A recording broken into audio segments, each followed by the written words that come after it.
The dust kicked up around Nathaniel Stone's boots as she stepped off the eastbound train in Rawlins, Wyoming, clutching a worn leather satchel that contained everything she owned in the world. And she knew within seconds that this wild territory would either make her or break her. It was June 1878, and the high plains stretched endlessly in every direction, a sea of amber grass rippling beneath a sky so vast it made her breath catch. Nathaniel had always hated her name, the one her father had chosen hoping for a son, before dying and leaving her mother to raise her alone in Boston. When consumption had taken her mother 3 months ago, Nathaniel had sold everything, bought a train ticket west, and left behind the suffocating expectations of Eastern society. She was 21 years old, educated enough to teach school but too restless to spend her life in a classroom, and she had one singular goal that everyone back home had told her was impossible. She wanted to learn to work with horses like the cowboys did, not side saddle like a proper lady. She wanted to really ride. The main street of Rawlins was a mixture of false-fronted buildings and tents, bustling with cowboys, miners, railroad workers, and the occasional painted lady calling from second-story windows. Nathaniel kept her eyes forward, her spine straight, trying to project a confidence she did not feel. She had enough money to last perhaps 2 months if she was careful. She needed work, and she needed a place to stay. The boarding house was run by a woman named Mrs. Chen, whose husband had come to work the railroad and stayed to open a restaurant. She looked Nathaniel up and down with shrewd, dark eyes and named a price that would eat through half of Nathaniel's remaining funds in a month. "I can cook and clean in exchange for reduced rent," Nathaniel offered, trying to keep the desperation from her voice. Mrs. Chen considered this. "You run from something towards something," Nathaniel corrected. A smile ghosted across the older woman's face. "First week in advance. You cook breakfast and supper for the other boarders. We try you out." Nathaniel's room was barely large enough for a narrow bed and a washstand, but it had a window that looked out toward the mountains, and it was hers. She allowed herself exactly 5 minutes to sit on the bed and feel the weight of her solitude, before she unpacked her few belongings and went downstairs to see what Mrs. Chen needed her to do. The next morning, after serving breakfast to a collection of railroad workers and one traveling salesman, Nathaniel walked to the edge of town where she had spotted a sprawling ranch operation the day before. The sign over the gate read "Sterling Ranch," and even from a distance, she could see dozens of horses in various corrals. She found the foreman in the main barn, a weathered man with silver threading through his dark hair who introduced himself as Pete Colton. When Nathaniel explained that she wanted to learn to work with horses, he laughed outright. "Madam, this is a working ranch. We do not have time to teach city girls how to sit pretty on a horse." "I do not want to sit pretty," Nathaniel said, her cheeks flushing. "I want to work. I will do anything, mucking stalls, mending fences, whatever you need. Just teach me to ride properly, to really ride." Pete shook his head. "Boss would have my hide if I put a lady to work like a ranch hand." "You want riding lessons? There is a fellow in town gives them to the ladies on Sunday afternoons." Nathaniel left with frustration burning in her chest. She tried 2 more ranches that day with similar results. By the time she trudged back to the boarding house, her feet blistered in her impractical Eastern boots. She was fighting tears of frustration. "You look like you've been rode hard and put away wet," Mrs. Chen observed as Nathaniel came into the kitchen. "I cannot get anyone to take me seriously," Nathaniel said, pumping water to wash her hands. "They think I want to play at being a cowgirl." "Maybe you start smaller," Mrs. Chen suggested. "Show them you serious. You ever even been on a horse?" "Once," Nathaniel admitted. "Side saddle in a park." Mrs. Chen snorted. You want to run before you walk. My husband's cousin, he has a small place north of town. He might let you work with his horses. He is. She searched for the word different. He not laugh at you, at least. The name Mrs. Chen gave her was Grant Sullivan, and his place was a 30-minute walk from town. Nathaniel set out the next morning before dawn, determined to catch him before he started his day's work. The walk was longer than she expected, and the sun was fully up by the time she spotted a modest ranch house with a barn and several corrals.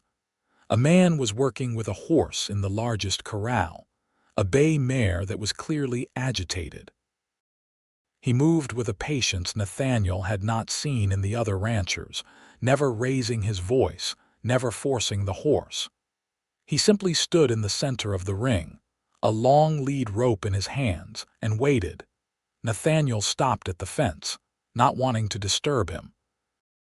The man was tall and lean, wearing work-worn jeans and a blue shirt with the sleeves rolled up.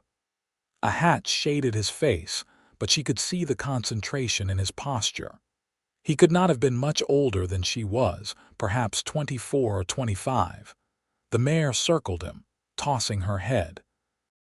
He made a small sound, barely audible, and adjusted his stance. The mare's ears flicked toward him. Another minute passed, then another. Nathaniel found herself holding her breath. Slowly, so slowly, the mare's circling became smaller, her head lowered, her gait relaxed from a trot to a walk. The man stood perfectly still now. The mare completed another circle, then two, then she turned and walked directly toward him. He reached up and stroked her neck, murmuring words Nathaniel could not hear. That was beautiful, Nathaniel said without thinking. The man turned, and she got her first clear look at his face. He had strong features, a jaw shadowed with stubble and gray eyes that were startling in their directness. Those eyes took her in, not with the dismissiveness she had encountered everywhere else, but with simple curiosity. "Help you with something?" His voice was quiet, with a slight drawl that marked him as someone who had spent time further south. "Mrs. Chen sent me. I am Nathaniel Stone. I am looking for Grant Sullivan. You found him." He ducked through the fence rails with easy grace and pulled off his leather work gloves. Up close, he was even younger than she had thought, probably not more than 23. "What brings you all the way out here?" Nathaniel had prepared a speech, but standing in front of this man who had shown such patience with the mare, she found herself speaking from the heart instead. "I want to learn to work with horses. Everyone in town laughed at me or told me to take Sunday riding lessons with the other ladies. Mrs. Chen said you might be different." Grant considered her for a long moment. "You know anything about horses at all?" "Almost nothing," Nathaniel admitted, "but I learn quickly and I am not afraid of hard work." "Why?" The question was so direct it caught her off guard. "Why what? Why do you want to do this? Most women." He paused, seeming to reconsider his words. "Most people from back east, they come out here with romantic notions. Working with horses is hard, dirty, sometimes dangerous. Why put yourself through it?" Nathaniel met his eyes. "Because everyone told me I could not. Because I spent my whole life being told what I could and could not do, what was proper, what was appropriate for someone like me. I am tired of living in a cage, even a gilded one. I want to know what it feels like to really be free." Something shifted in Grant's expression, a recognition perhaps, or understanding. He turned and looked out at the prairie, silent for so long that Nathaniel began to think he was going to refuse her. "I cannot pay you," he said finally. "Money is tight right now. But if you want to work in exchange for learning, I will teach you, with one condition. You do exactly what I say when I say it. Horses can kill you if you are careless or stupid. I will not have that on my conscience." Relief flooded through Nathaniel so strongly her knees felt weak. "Yes." "Anything, thank you." Grant's mouth quirked slightly, not quite a smile. Do not thank me yet. Be here tomorrow morning at dawn. Wear clothes you do not mind destroying. And Miss Stone, what I do here, it takes time. You cannot learn it in a week or even a month. The kind of work I do with horses, it grows slower than prairie grass. If you are looking for quick results, you will be disappointed. I am not going anywhere, Nathaniel said. She walked back to town feeling lighter than she had since her mother died.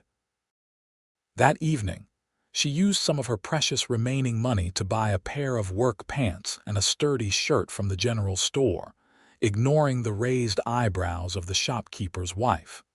Dawn came cold and clear, and Nathaniel was at Grant's ranch 15 minutes early. He met her at the barn, already halfway through morning chores. "You muck stalls before?" he asked. "No," he handed her a pitchfork. "You are about to learn." The work was back-breaking. Within an hour, Nathaniel's shoulders were screaming. Her hands were blistered despite the gloves Grant had given her, and she had developed a whole new respect for the people who did this every day.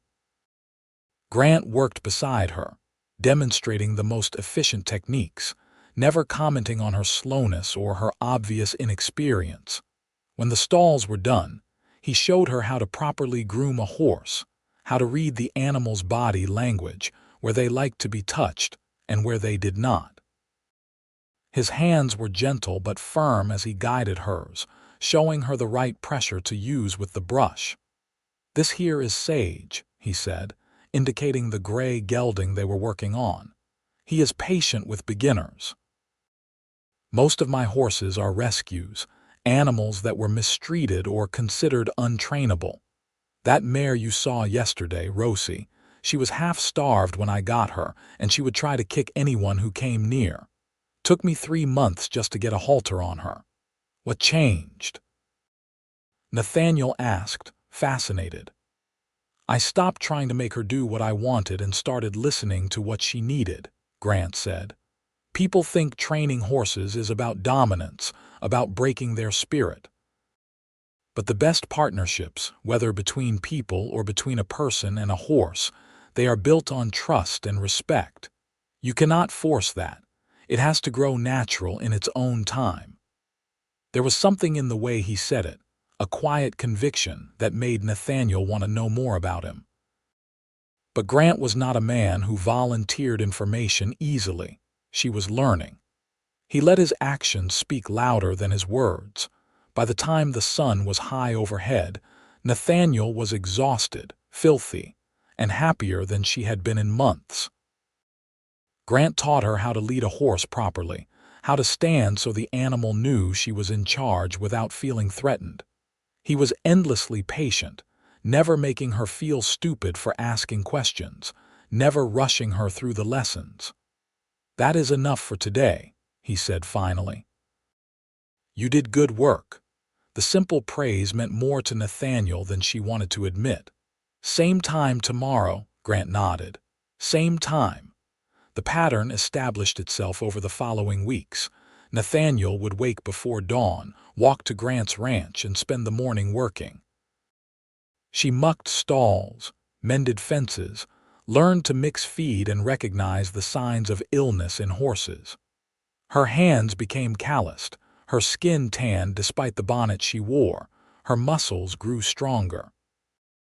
And slowly, so slowly she almost did not notice it happening, she began to really see the horses as individuals. She learned that Sage liked to have his ears scratched and would follow her around the corral looking for treats. That Rosie, the bay mare, had finally started to trust her enough to eat an apple from her hand. That the young paint horse Grant called Dakota was playful and mischievous and would steal her hat given half a chance. She also began to understand Grant. He was a man of few words, but those he spoke were chosen carefully and meant something. He never lost his patience, even when she made the same mistake 3 times in a row. He worked from before sunrise until well after dark, and he treated his horses with a gentleness that contrasted sharply with his weathered, capable hands. "You ever going to let me actually ride?" Nathaniel asked one morning in late July, after 6 weeks of groundwork. Grant, who was showing her how to clean a hoof, glanced up. "You are riding already, just not in the saddle yet." Nathaniel laughed despite herself. "That is not what I meant, and you know it. When you are ready," Grant said. "A few more weeks. You keep saying that, and I mean it." He lowered the horse's hoof and straightened, fixing her with those steady gray eyes. "You want to know why it is taking so long? Because I am not teaching you to sit on a horse and look pretty. I am teaching you to be a partner to the animal. That takes time. It grows slow, like prairie grass. You rush it, you get nothing but shallow roots that will not hold when the storms come." It was the most she had heard him say at one time, and the passion in his voice caught her off guard. "You really care about this?" "Only thing I ever cared about," Grant said quietly. Then, as if embarrassed by the admission, he turned away. "Come on, I want to show you something."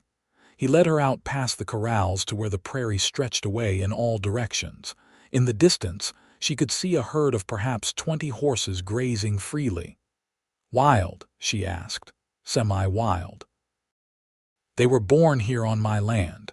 I do not pen them up, do not force them into anything. When they are ready, they come to me. See that buckskin colt there, the one standing apart from the others." Nathaniel followed his pointing finger and nodded. "He is almost 2 years old. By all accounts, he should be green broke by now, ready to sell. But he is not ready to trust people yet, so I wait. My father, if he were still alive, would call me a fool, tell me I am wasting time and money, but I cannot." He paused, searching for words. "I cannot force something that needs to happen natural."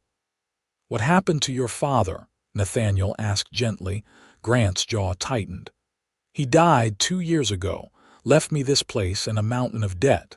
He was a hard man, believed in hard methods. We did not see eye to eye on much, especially when it came to the horses.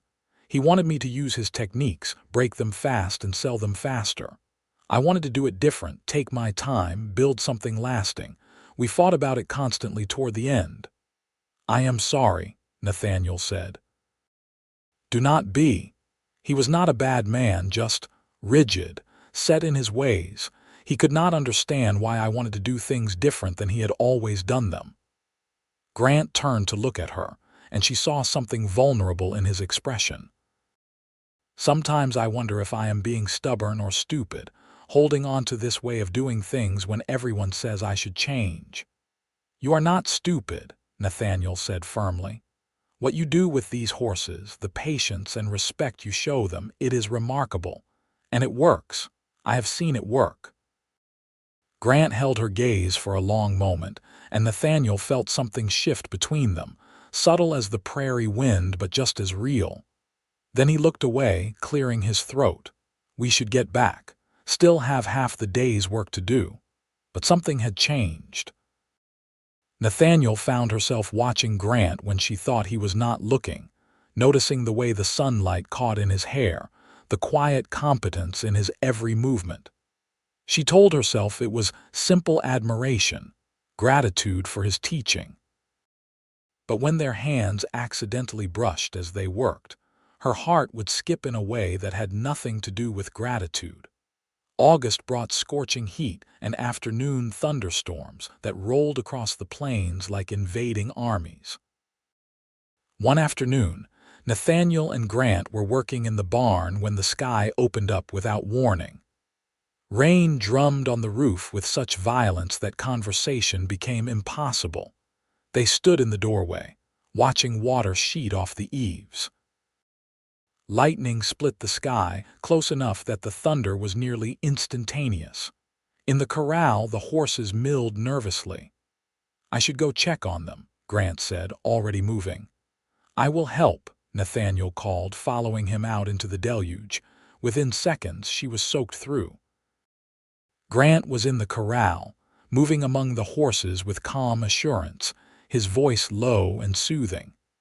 Nathaniel climbed the fence to help, then froze as Dakota, the paint horse, reared up in panic as lightning struck somewhere close. Easy, Grant said, positioning himself between Nathaniel and the frightened horse. Easy now, boy. His hand found Nathaniel's, pulling her back toward the fence. Get out, I will handle this. No, Nathaniel said. Show me what to do.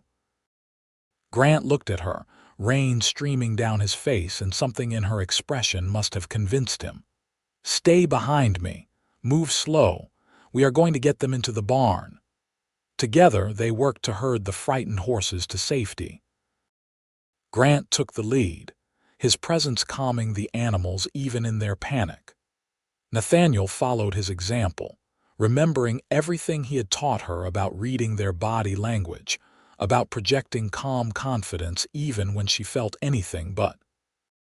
By the time the last horse was safe in the barn, they were both shaking with cold despite the warm air. Grant pulled the barn doors closed and leaned against them, breathing hard. You did good, he said. Real good. Most people would have panicked. I had a good teacher, Nathaniel said. Their eyes met, and suddenly Nathaniel was acutely aware of how close they were standing, of the way Grant's wet shirt clung to his shoulders, of the way he was looking at her like he was seeing her for the first time. Nathaniel, he said quietly, and her name had never sounded like that before, gentle and rough all at once. Then he seemed to catch himself. He stepped back, running a hand through his wet hair. Storm should pass soon. You should probably wait it out here. The moment, whatever it had been, was gone. But Nathaniel could not stop thinking about the way he had said her name, the look in his eyes. She wrapped her arms around herself, suddenly uncertain. They sat in the hay, listening to the storm rage outside, not talking much but somehow comfortable in the silence. When the rain finally slowed, Grant walked her back toward town, insisting despite her protests that she should not walk alone after dark. Thank you, Nathaniel said when they reached the edge of town. For everything, not just today but all of it. Grant's expression was unreadable in the gathering darkness. You have worked hard for everything I have taught you. You do not owe me thanks. But they both knew it was more than that now. The question was what they were going to do about it. September brought cooler nights and the first hints of autumn color to the cottonwoods along the creek. And finally, 8 weeks after Nathaniel had first arrived at his ranch, Grant declared her ready to ride. Not side saddle, she asked, unable to keep the excitement from her voice. Not side saddle, he confirmed. I am going to teach you to ride like you have always wanted, but we start simple. Sage is going to be your teacher. The gray gelding stood patiently as Grant showed Nathaniel how to saddle him properly, explaining each piece of tack and its purpose. His hands covered hers as he demonstrated how to tighten the cinch, and Nathaniel tried to focus on his instructions rather than the warmth of his touch. Most important thing is your seat, Grant said, helping her mount. You want to move with the horse, not against him. Feel his rhythm and match it. Nathaniel settled into the saddle, and for a moment the height made her dizzy. But then Sage shifted beneath her, and she felt the power and life of the animal, and something clicked into place. Grant led them around the corral at a walk, one hand on the lead rope, the other ready to steady her if needed. How does it feel? Like flying, Nathaniel breathed. Like freedom. She saw Grant smile, a real smile that transformed his whole face. Good, that is how it should feel. They worked for over an hour, Grant teaching her the basics of controlling the horse with her legs and weight, how to hold the reins properly, how to ask for what she wanted rather than demanding it. And through it all, his patience never wavered, his belief in her never faltered. You are a natural, he said finally, helping her dismount. Another few weeks of practice and you will be ready to ride out on the prairie. Nathaniel's legs were shaking from the unaccustomed exercise, but her smile was incandescent. Thank you. This today, it is everything I dreamed it would be. Grant's expression softened. You did all the work to get here. You earned this. As September turned to October, Nathaniel's riding improved rapidly. Grant took her out onto the prairie, teaching her to read the land, to understand the rhythms of the seasons and the patterns of the weather. They would ride for hours, sometimes talking, sometimes in comfortable silence, always aware of each other in ways neither acknowledged aloud. One crisp afternoon, they stopped to water the horses at a creek. Nathaniel dismounted and stretched, breathing in the clean air. The cottonwoods were golden overhead, and the sky was that particular shade of blue that only seemed to exist in autumn. "I love it here," she said. "I cannot imagine ever going back east." Grant, who was checking Sage's hooves, glanced up. "You thought about going back?" "Not seriously. But I suppose I should make some kind of plan. Mrs. Chen has been wonderful, but I cannot work for room and board forever. I need to find a way to support myself." Something crossed Grant's face, gone too quickly for Nathaniel to read. "What would you do? If you could do anything, this," Nathaniel said simply. "Work with horses, but I know that is not really possible. No one is going to hire a woman to work on a ranch." "What about starting your own place?" Nathaniel laughed. "With what money? I have maybe $50 to my name." Grant was quiet for a moment. Then, still not looking at her, he said, "You could partner with someone. Someone who has land but needs help. Someone who thinks the same way you do about horses." Nathaniel's heart began to beat faster. "Grant, are you offering me a job, more than a job?" He finally met her eyes. "A partnership. I have been thinking about it for a while now. The work you do, it is as good as any man I have seen. Better because you have patience and you listen. And the horses, they trust you. I could use a partner, someone who shares my vision for this place. Someone I trust." "I do not have any money to invest," Nathaniel said, hardly daring to believe what she was hearing. "I do not need your money. I need your skill and your dedication. We would split the work and split the profits. Equal partners." He paused. "If you want." "Yes," Nathaniel said immediately. "Yes, absolutely yes." Grant's relief was visible. "Good. That is good." He cleared his throat. "We should probably draw up some kind of agreement, make it official." "Of course," Nathaniel said, though the practical words could not dim her excitement.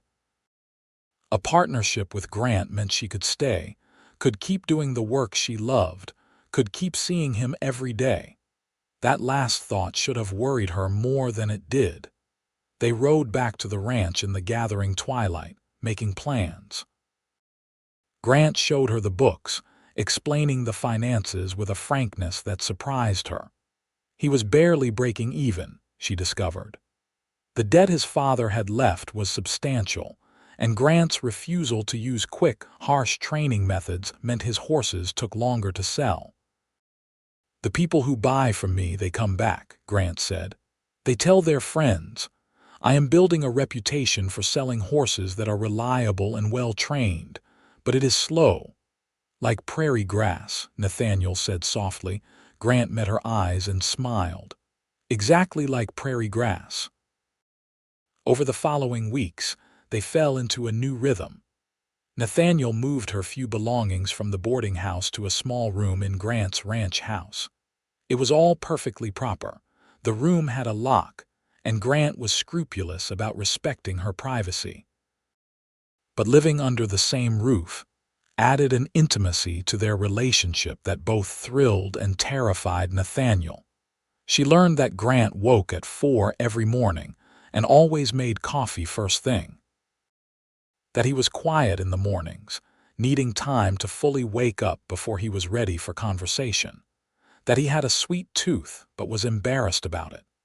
That he read in the evenings, mostly books about horse training but occasionally novels that he borrowed from the lending library in town.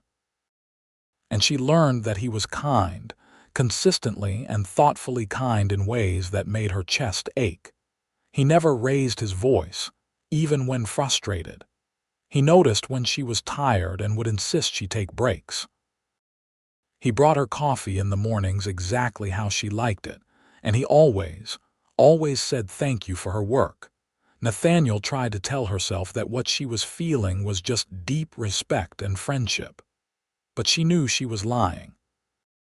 Somewhere along the way, between those first days of mucking stalls and these autumn evenings planning their future, she had fallen completely in love with Grant Sullivan.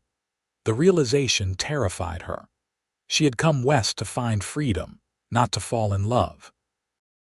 And Grant had never given her any indication that he saw her as more than a partner and friend. Yes, sometimes she caught him watching her with an expression she could not quite read. Yes, sometimes their hands would brush and he would pull away like he had been burned. But he had never said anything, never done anything that crossed the line from professional to personal. Maybe he did not feel the same way. The thought was agonizing. November brought the first snow, light flurries that dusted the prairie white. Business slowed as winter approached, which meant more time for training and less time worrying about sales. Grant had been working with a young mare named Willow, teaching Nathaniel his gentling techniques. "The key is reading what she is telling you," Grant explained, standing in the center of the corral while Willow circled at the end of a long lead. "See how her ear is flicking toward me. She is listening, trying to understand what I want. When both ears are on me, when her head lowers and her pace slows, that is when I know she is ready to come closer." Nathaniel watched, fascinated as always by the silent communication between Grant and the horse. After 20 minutes of patient work, Willow walked up to Grant and stood quietly while he stroked her neck. "Now you try," Grant said, handing Nathaniel the lead rope. For the next hour, he coached her through the process. It was harder than it looked. Nathaniel's timing was off, her body language not quite right. Willow would start to relax, then Nathaniel would make some small mistake and the mare would tense up again. "I am doing something wrong," Nathaniel said, frustrated. "You are trying too hard," Grant said. He moved behind her, his hands coming to rest lightly on her shoulders. "Relax. The horse can feel your tension. Take a breath."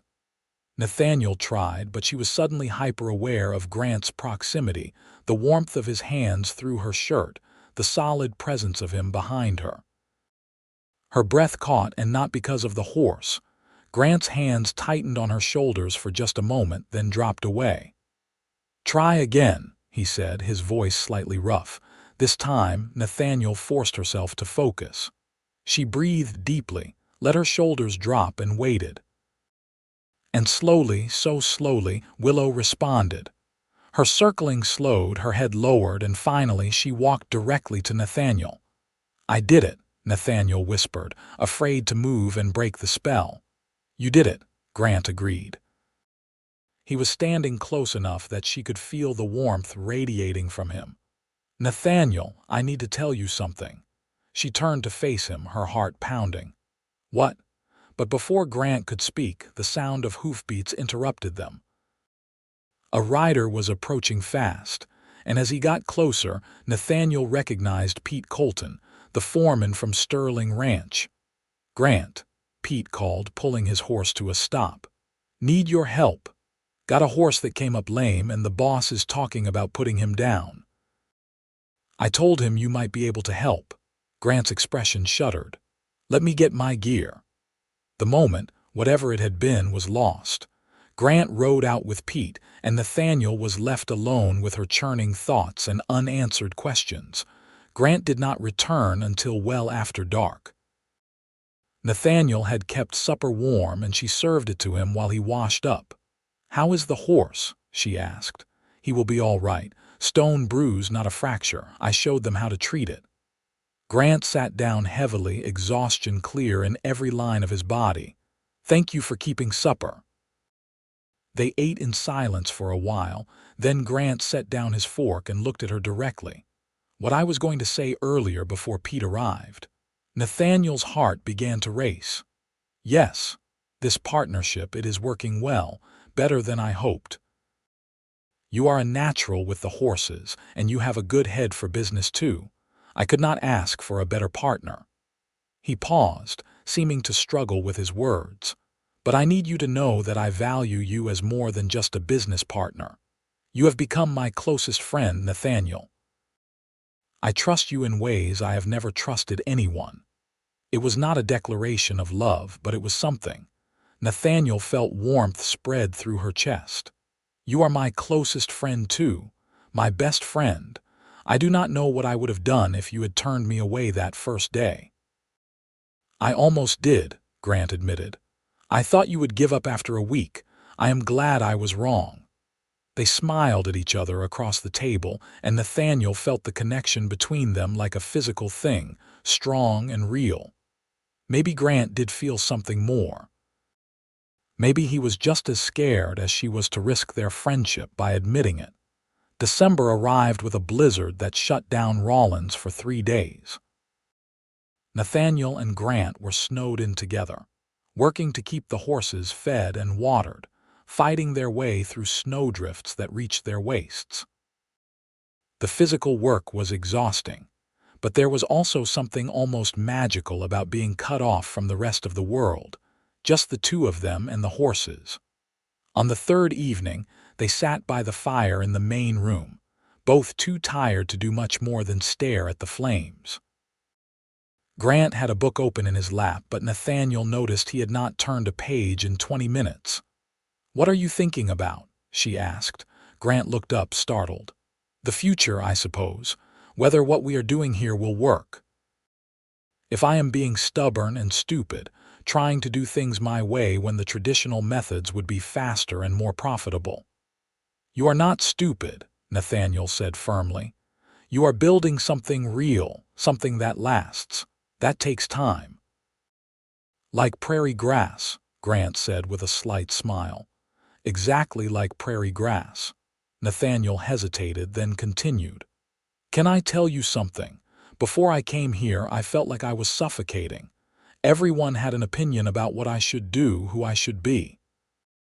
I was supposed to mourn my mother quietly, find work as a governess or teacher, marry some appropriate man, and live a small, safe life. And the thought of it made me want to scream." Grant was watching her intently now, the book forgotten. "Coming here, learning to work with the horses, becoming your partner, it saved me," Nathaniel said. "You saved me. You took me seriously when no one else would. You taught me to trust myself, to believe I could do hard things. You never tried to make me into something I was not." "You did that yourself," Grant said quietly. "I just gave you the space to do it. You did more than that." Nathaniel met his eyes. "You showed me what it looks like when someone lives according to their own values, even when it is hard, even when everyone says you are wrong. You taught me about patience and trust and letting things grow at their own pace. Those lessons, they were not just about horses." Grant set his book aside and leaned forward, his elbows on his knees. "Nathaniel, I need to be honest with you about something." Her heart began to pound. "What?" "When you first showed up asking me to teach you, I thought you were crazy. I thought you would last maybe a week before you gave up and went back east. But I agreed because—" He paused, searching for words. "Because I saw something in your eyes. A determination, a fire. It reminded me of myself when I was younger, fighting with my father about how to run this place. I could not turn you away." "I am glad you did not," Nathaniel said softly. "That first month I told myself I was just honoring my agreement, giving you a fair chance. But somewhere along the way it became more than that. You were not just a student anymore, you were—" He trailed off, his jaw working. "I started looking forward to seeing you every morning. Started planning things I wanted to teach you, places I wanted to show you. And I told myself it was just because you were a good student, a good partner." Nathaniel could barely breathe. "And now—" Grant stood up abruptly, pacing to the window. Snow was still falling outside, thick and silent. "Now I do not know what to do. Because you are my partner and I do not want to ruin that, but I also—" He turned to face her, and the look in his eyes made her breath catch. "I cannot keep pretending that you are just my friend. That is not all you are to me, Nathaniel. It has not been for a long time." Nathaniel stood, her legs shaking. "What am I to you?" Grant crossed the room in 3 strides, stopping just in front of her. "Everything," he said roughly. "You are everything to me. I wake up thinking about you. I fall asleep thinking about you. Every good thing that happens, I want to share it with you. Every problem, I want your opinion on how to solve it. You are my partner, yes, but you are also the person I trust most in the world. The person I admire most. The person I—" He stopped, his hands clenching at his sides. "The person you what?" Nathaniel whispered. "The person I love," Grant said. "I am in love with you, Nathaniel. I have been for months. And I know I should not be saying this. I know it might ruin everything, but I cannot keep it inside anymore." Joy exploded through Nathaniel's chest, so intense it was almost painful. "Grant," she said, reaching up to cup his face with her hands. "You are not ruining anything. I love you too. I have loved you for so long." For a moment, Grant just stared at her, as if he could not quite believe what he was hearing. Then, slowly, carefully, he lowered his head and kissed her. It was nothing like the kisses Nathaniel had read about in novels. It was better. It was warm and gentle and real, and it felt like coming home. Grant's arms came around her, pulling her close, and Nathaniel melted into him, her hands sliding into his hair. When they finally pulled apart, both breathing hard, Grant rested his forehead against hers. "I have wanted to do that for so long," he murmured. "Then why did you wait?" Nathaniel asked, smiling. "Because I was scared. Because you are important to me and I did not want to assume. Because—" He pulled back to look at her properly. "Because good things, real things, they grow slow, like prairie grass, and I wanted to be sure." "And are you sure now?" "I have never been more sure of anything in my life," Grant said. He kissed her again, deeper this time, and Nathaniel felt like she was flying, like that first time on horseback, but infinitely better. They stayed up half the night, talking and kissing and making plans. Grant wanted to marry her, he said, but only when she was ready. He would not rush her. Nathaniel laughed and cried and said yes, she wanted that too, wanted it more than anything. "We can wait until spring," Grant said. "Give you time to be sure to think about what you are agreeing to."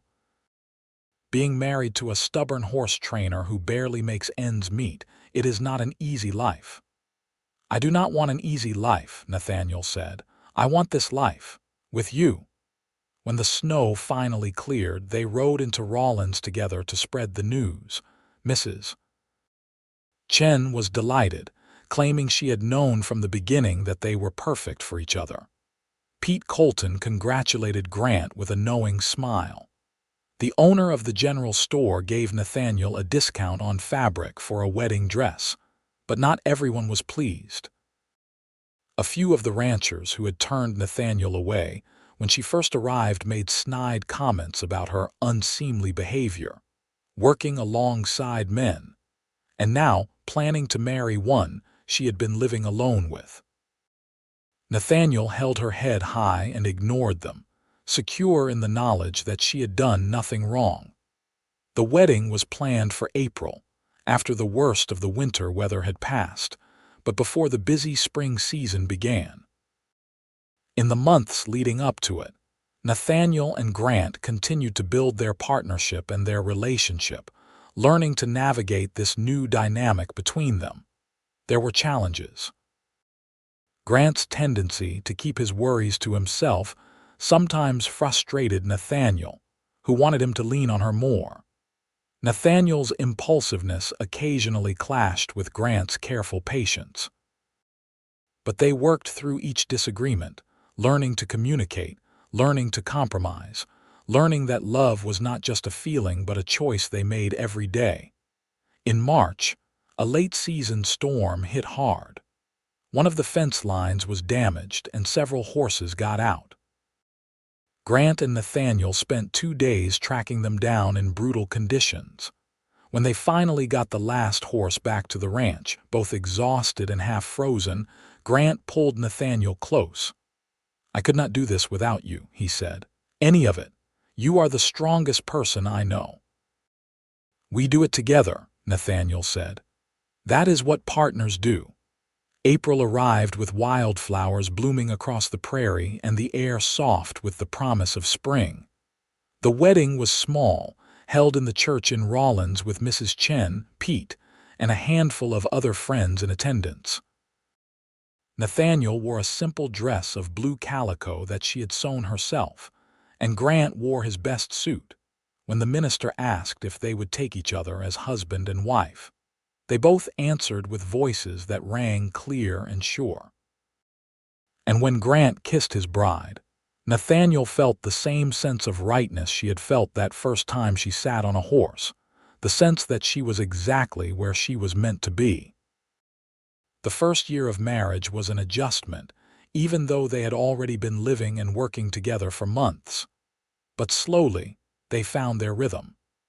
Grant taught Nathaniel the last of his horse training techniques, holding nothing back, treating her as a true equal. Nathaniel brought her own innovations to the work, ideas about record keeping and marketing that helped them reach new customers. By the end of their first year together, Sullivan Ranch was finally starting to turn a real profit. They were able to pay down some of Grant's father's debt and make improvements to the barn. More importantly, they were building exactly the kind of reputation Grant had dreamed of. A place where horses were treated with respect and trained with patience, where buyers knew they would get an animal that was reliable and well-adjusted. In the summer of 1880, Nathaniel discovered she was pregnant. She was terrified to tell Grant, worried that he would want her to stop working with the horses. But when she finally gathered the courage, his reaction was everything she could have hoped for. "We are having a baby," he asked, his face transformed by a smile of pure joy. Then, more carefully, "How do you feel about it?" "Scared," Nathaniel admitted.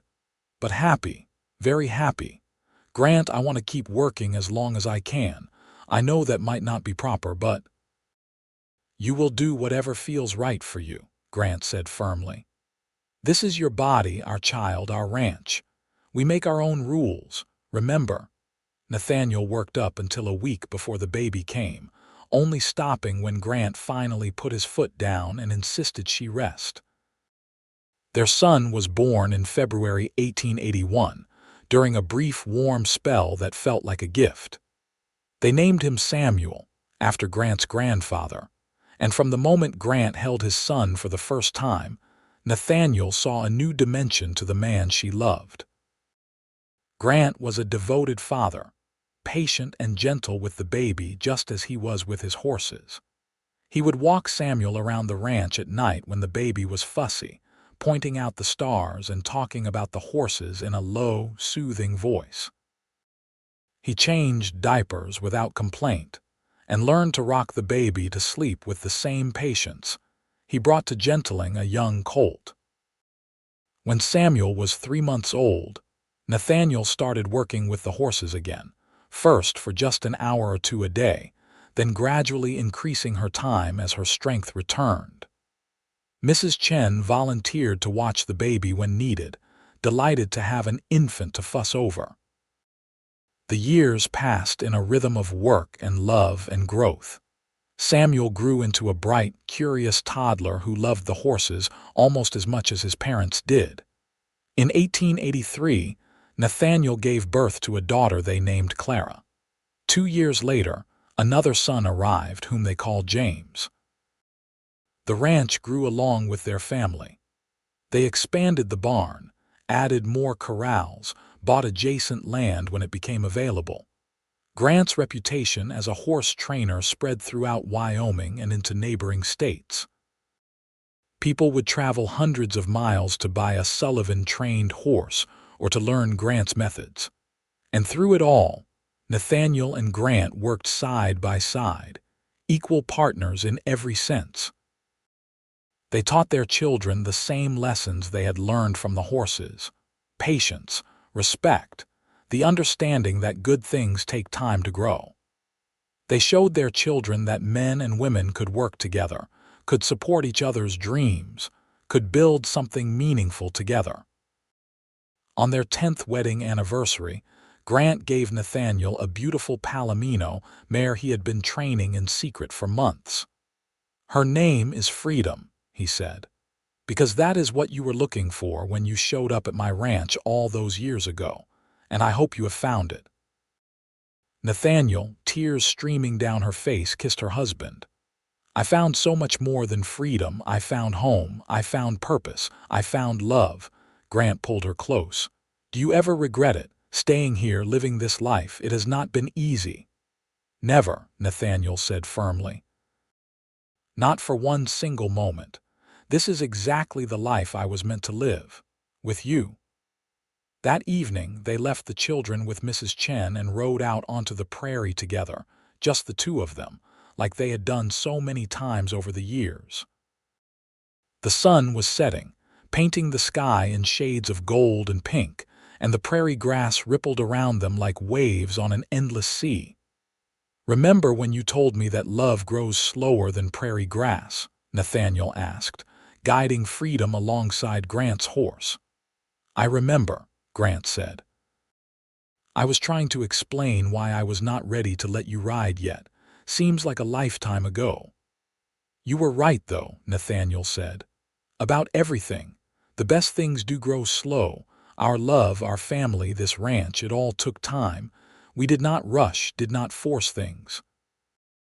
We let everything develop at its own pace." Grant reached across the space between their horses to take her hand. "And look what we built. Look at what we have." Nathaniel squeezed his hand, her heart full to overflowing. "I could not have imagined this, that first day when I asked you to teach me to ride. I thought I was just looking for a skill, a way to survive out here. I had no idea I was going to find everything I had ever wanted." "Neither did I," Grant said. "I thought I was just teaching you about horses. I did not realize you were going to teach me just as much. About trust, about taking risks, about opening my heart to someone." They rode in comfortable silence for a while, watching the light fade from the sky. In the distance, they could see their ranch, the house they had expanded over the years, the barn where they had spent countless hours working together, the corrals where they had trained hundreds of horses. "We should head back," Grant said eventually. "Children will be ready for bed soon." "Just a few more minutes," Nathaniel said. "I want to remember this moment, this feeling." Grant smiled, understanding as he always did.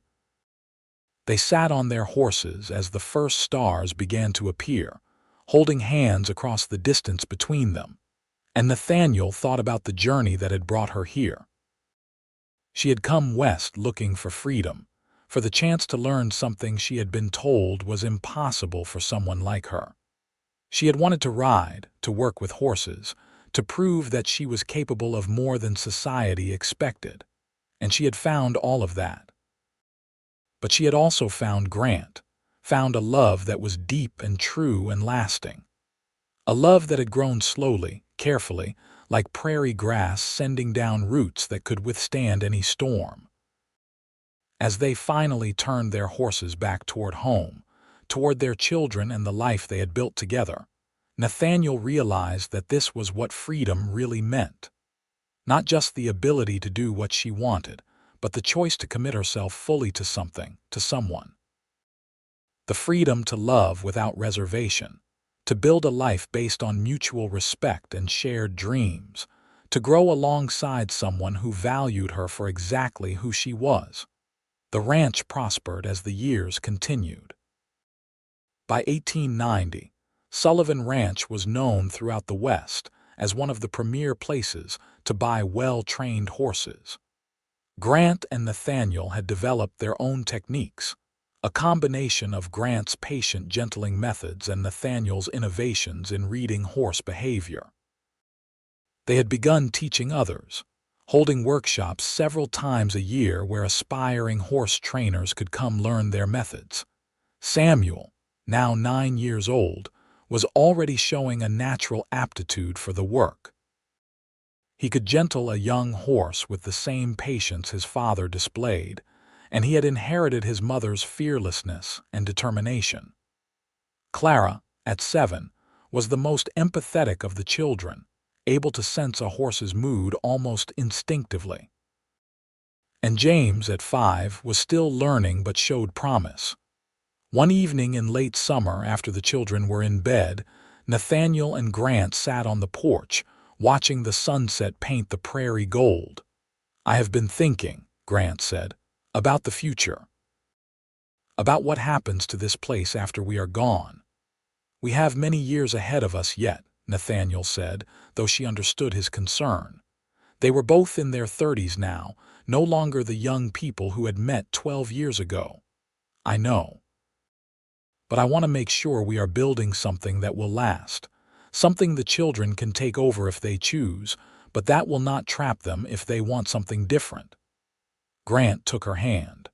"My father trapped me with his expectations, with his debts. I do not want to do that to our children." "We will not," Nathaniel said firmly. "We will teach them what we know, show them what is possible, but we will also teach them what you taught me, that they have to find their own path at their own pace. We will give them roots and wings." Grant smiled and pulled her close. "When did you get so wise?" "I learned from the best," Nathaniel said, resting her head on his shoulder. They sat in comfortable silence, listening to the sounds of the prairie at night. In the distance, they could hear the horses moving in the corrals, peaceful and content. It was a sound that never failed to bring Nathaniel a sense of deep satisfaction. "You ever think about that first day?" Grant asked. "When you showed up, city girl in impractical shoes, asking me to teach you to ride," Nathaniel laughed. "Often. I was so naive. I thought I just wanted to learn a skill. I had no idea I was about to change my entire life." "I almost sent you away," Grant admitted. "I had convinced myself I did not have time for teaching, that I needed to focus on the work, on paying off the debt, on building the business. But something about you, about the determination in your eyes, I could not say no." "I am glad you did not," Nathaniel said. "Although I will admit, there were days in those first few weeks when I wondered what I had gotten myself into. My hands were covered in blisters, my back ached constantly, and I was starting to think you were never going to let me actually ride." "I wanted to make sure you were ready," Grant said. "I wanted you to understand horses from the ground up, not just learn to sit on one and look pretty. And I wanted to see if you would stick with it, if you really meant what you said about wanting to learn. Did you have doubts?" "At first, yes, but you proved yourself every single day. You never complained, never gave up, never asked for special treatment. You worked harder than most men I have known. And somewhere along the way, I stopped thinking of you as a student and started thinking of you as—" He paused, searching for the right word. "As what?" Nathaniel prompted. "As essential," Grant said simply. "As someone I could not imagine my life without. It scared me how much I was coming to depend on you, how much I looked forward to seeing you every morning, how empty the ranch felt on the rare days you were not there." Nathaniel turned to look at him properly. Even after 12 years of marriage, the depth of emotion in his eyes still had the power to take her breath away. "I felt the same way. I told myself I was just grateful for the opportunity you were giving me, just excited about learning. But I was falling in love with you long before I was ready to admit it." "When did you know?" Grant asked. "When did you realize it was love?" Nathaniel thought back. "There was not one single moment. It was 100 small moments. The way you were so patient with the horses. The way you listened when I talked, really listened, like my thoughts mattered. The way you never made me feel less than, never acted like I was inferior because I was a woman. The way you could spend an entire day working alongside me and never run out of things to talk about. And the way you looked at me sometimes, like I was something precious and rare. Grant lifted her hand to his lips and kissed it gently. "You are precious and rare. You changed my life, Nathaniel. Before you, I was so focused on the work, on proving that my methods were valid, on honoring what I believed my father's legacy should have been. I was lonely, but I would not admit it. And then you showed up, and suddenly I was not alone anymore. Suddenly I had a partner, someone who understood what I was trying to build and wanted to build it with me." "We built it together," Nathaniel said. "Everything we have, we created it side by side. Equal partners in every way. Equal partners," Grant agreed. "Always." The years continued to pass, bringing both joy and challenges. In 1892, a harsh winter killed several of their horses, a devastating blow both financially and emotionally. Grant blamed himself, convinced he should have done more to protect them. Nathaniel held him while he grieved, reminded him that sometimes, despite best efforts, nature was simply cruel. They rebuilt, as they always did, working together to replace their losses and strengthen their operation. And through it all, their love remained constant, the foundation on which everything else was built. In 1895, when Nathaniel was 38 and Grant was 40, they welcomed an unexpected fourth child, a daughter they named Rose. The older children were delighted to have a baby sister, and Samuel, now 14, proved himself responsible enough to help care for her. As Rose grew, it became clear she had inherited her mother's determination and her father's patience in equal measure. By the time she was 3 years old, she was already following her parents around the ranch, insisting on helping with every task. "She reminds me of you," Grant told Nathaniel one afternoon, watching Rose toddle after a chicken with single-minded focus. "That same stubborn refusal to be told she cannot do something. And that same patient persistence," Nathaniel added, "is all you." They smiled at each other, secure in the knowledge that their children were growing up with the best of both of them. In 1898, Samuel, now 17, announced that he wanted to go to the new agricultural college that had opened in Laramie to study animal husbandry and business. It was the first time one of their children would be leaving the ranch for an extended period, and Nathaniel felt the ache of it even as she was proud. "We will manage," Grant assured her, though she could see the same sadness in his eyes. "And he will come back with knowledge that will help the ranch. This is good, Nathaniel. This is what we wanted, for our children to have opportunities we never had." Nathaniel knew he was right, but it did not make it easier to watch her firstborn ride away toward his own future. She clung to Grant's hand and reminded herself that they had raised Samuel to be independent, to pursue his dreams, to find his own path. Clara announced at 15 that she wanted to become a veterinarian, an ambitious goal for a woman in 1898, but one that Nathaniel and Grant supported wholeheartedly. If their daughter was going to face the same skepticism and resistance Nathaniel had encountered, they would make sure she was prepared for it. James, at 13, was still finding his way. He loved the ranch but was also fascinated by the railroad, by engines and machinery. Grant encouraged his curiosity, understanding that not all of their children would necessarily want to take over the family business. "We give them roots and wings," Nathaniel reminded him, echoing the conversation they had had years before. "We let them grow at their own pace, find their own paths." "Like prairie grass," Grant said with a smile. Through it all, the ranch continued to thrive. The methods Grant and Nathaniel had pioneered were now being taught across the West, though they were careful to credit both of their contributions equally. They had written a book together, Partnership Training, a new approach to working with horses, that had become required reading for many aspiring trainers. On their 20th wedding anniversary in 1899, their children surprised them by organizing a celebration.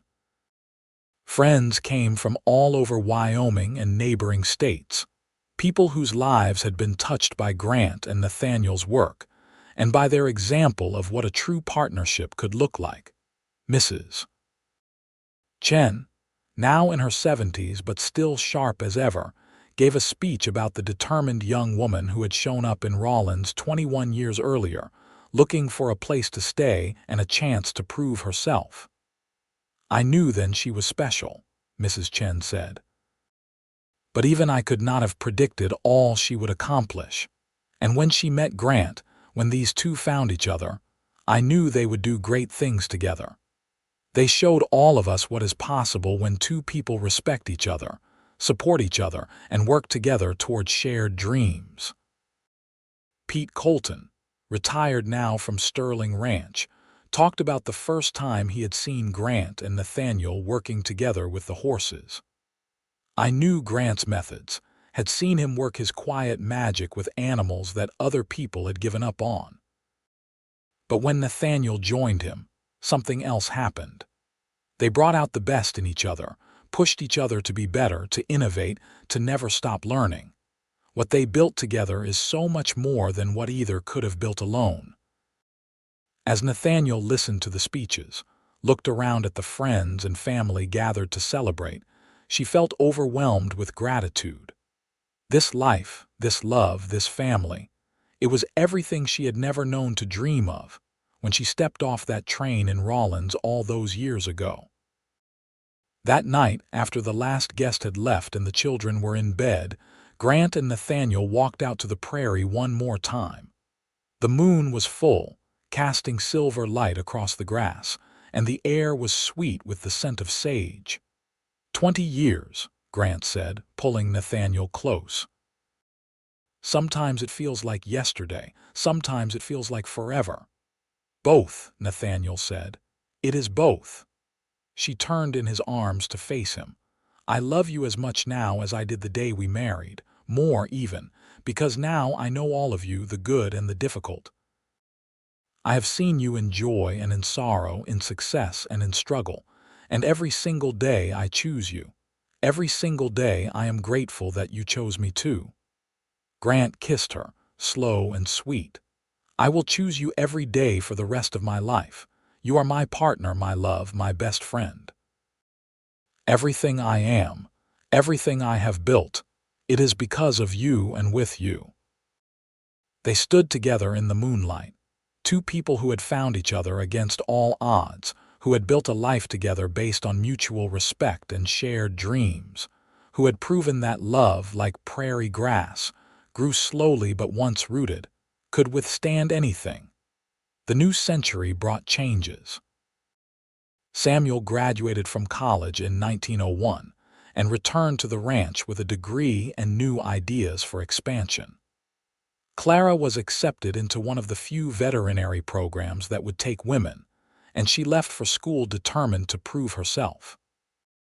James decided to apprentice with a master blacksmith in Cheyenne, combining his love of horses with his fascination with metalwork.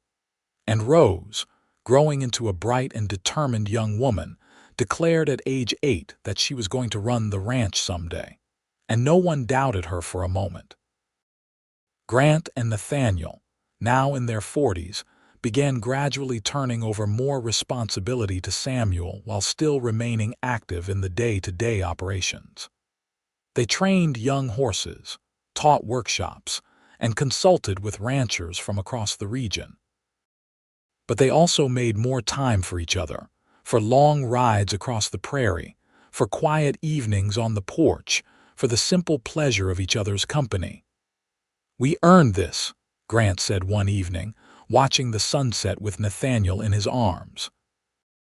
"We worked hard, we built something lasting, we raised good children. We deserve to enjoy it." Nathaniel smiled. "We do. And I intend to enjoy every moment of it, every moment with you." As the years continued to pass, their love only deepened. They grew old together, their hair graying, their bodies slowing but their partnership as strong as ever. They weathered storms both literal and metaphorical, always facing them together, always supporting each other. In 1910, they celebrated their 31st wedding anniversary surrounded by their children and grandchildren. Samuel had married a woman named Elizabeth who shared his passion for horses, and they had given Nathaniel and Grant 3 grandchildren.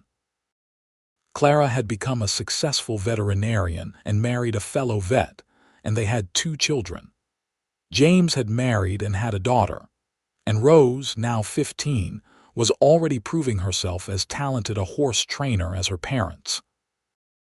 "Look at what we have built," Nathaniel said to Grant that night, watching their family gathered around the dinner table. "Look at the legacy we are leaving.